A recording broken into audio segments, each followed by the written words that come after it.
क्या होता है जब एक वर्ल्ड क्लास टीम अचानक से पूरी तरह बिखर जाती है। आज हम सिर्फ एक हार की बात नहीं करेंगे, नहीं, हम बात करेंगे एक सामरिक पतन की, एक टैक्टिकल कोलैप्स की। चलिए गहराई से समझते हैं कि कैसे एक मजबूत टीम दबाव में आकर ढह सकती है।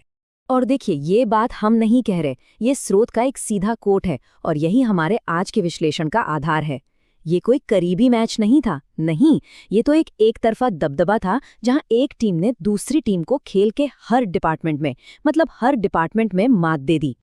76 रन T20 क्रिकेट में ना, ये सिर्फ एक नंबर नहीं है, ये एक बहुत बड़ी खाई है।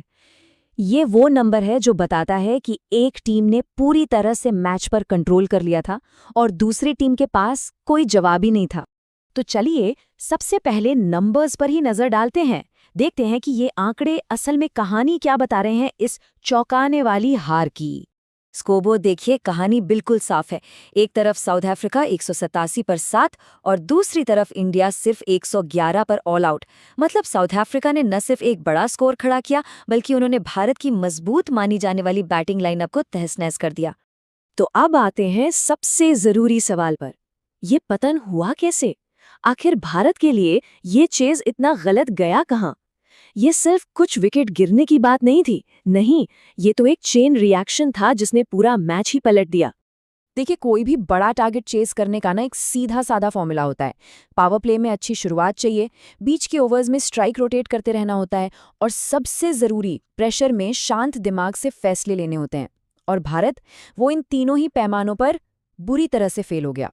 और यहाँ होता क्या है, एक गलती से दूसरी गलती जुड़ती चली जाती है। जैसे ही शुरुआती विकेट गिरे, नए बल्लेबाजों पर दबाव आ गया। उस दबाव में रन बनना बंद हो गए, मतलब डॉट बॉल्स का पहाड़ खड़ा हो गया। और जब डॉट बॉल्स बढ़ती हैं तो रिक्वायर्ड रन रेट तो आसमान छुएगा ही, जो बल्लेबाजों को फिर गलत और रिस्की शॉट खेलने पर मजबूर कर देता है। ये एक ऐसा जाल था जिससे भारतीय टीम बाहर निकल ही नहीं पाई। और अब वो आंकड़ा जो इस पूरी हार की कहानी को एक नंबर में समेट देता है, 15% से भी कम। डेटा साफ बताता है कि T20 में 180 से ऊपर का स्कोर चेस करते हुए जो टीमें पहले 8 ओवर में ही 3 विकेट गंवा देती है ना, उनके जीतने का चांस लगभग 0 होता है। और भारत ठीक इसी जाल में फंस गया था। पर रुकिए, कहानी सिर्फ बल्लेबाजों की नहीं है। इस बड़े स्कोर की नींव तो गेंदबाजी के वक्त ही रख दी गई थी, खासकर डेथ ओवर्स में। वो ओवर्स जहां मैच बनता या बिगड़ता है, वहीं भारतीय गेंदबाज अपनी लाइन और लेंथ से पूरी तरह भटक गए। कभी छोटी गेंद, कभी प्रिडिक्टेबल लाइन, उन्होंने साउथ अफ्रीकी बल्लेबाजों को रन बनाने का खुला न्योता दे दिया। अच्छा, तो ये तो हुई हार की बात, लेकिन जीत की भी तो कोई वजह होगी। चलिए अब सिक्के का दूसरा पहलू देखते हैं। ये समझना बहुत जरूरी है कि आखिर जीतने वाली टीम ने क्या सही किया। ये सिर्फ एक जीत नहीं थी, ये साउथ अफ्रीका की तरफ से एक टैक्टिकल मास्टर क्लास थी। दोनों टीमों के अप्रोच में जमीन आसमान का फर्क था। एक तरफ था साउथ अफ्रीका का कंट्रोल, उन्होंने पहले आराम से एक बेस बनाया और फिर सही वक्त पर अटैक किया। दूसरी तरफ थी भारत की अराजकता, खराब शॉट सिलेक्शन, कोई पार्टनरशिप नहीं और गेम पर कंट्रोल का तो सवाल ही नहीं उठता था। और ये सब कुछ ना माइंडसेट का खेल है। ये कोट देखिए, सब कुछ साफ कर देता है। साउथ अफ्रीकी खिलाड़ियों ने परसेंटेज क्रिकेट खेला, मतलब ऐसे शॉट खेलो जिनके चलने के चांस ज्यादा हों। उन्होंने घबराकर, पैनिक में आकर कोई फैसला नहीं लिया, जो अक्सर टीमों को ले डूबता है। तो इन सब बातों को जोड़कर देखें तो आखिर नतीजा क्या निकलता है? इस बड़ी सामरिक हार से क्या सबक हैं जो आगे के लिए बहुत जरूरी हैं?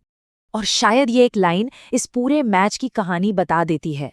साउथ अफ्रीका गेम को कंट्रोल कर रहा था, वो अपनी शर्तों पर खेल रहा था, जबकि भारत वो बस गेम के पीछे भाग रहा था, हमेशा दबाव में, और कभी भी मैच में पकड़ बना ही नहीं पाया।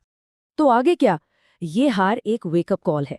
ये बताती है कि कुछ एरियाज हैं जहां तुरंत काम करने की जरूरत है। डेथ बॉलिंग में और ज्यादा सटीकता, मिडिल ऑर्डर में स्थिरता और सबसे अहम प्रेशर को हैंडल करने की कला। इन चीजों पर ध्यान देना ही होगा, वरना ऐसी हार फिर से देखने को मिल सकती है। और आखिर में ये एक बड़ा सवाल है जिस पर सोचना जरूरी है।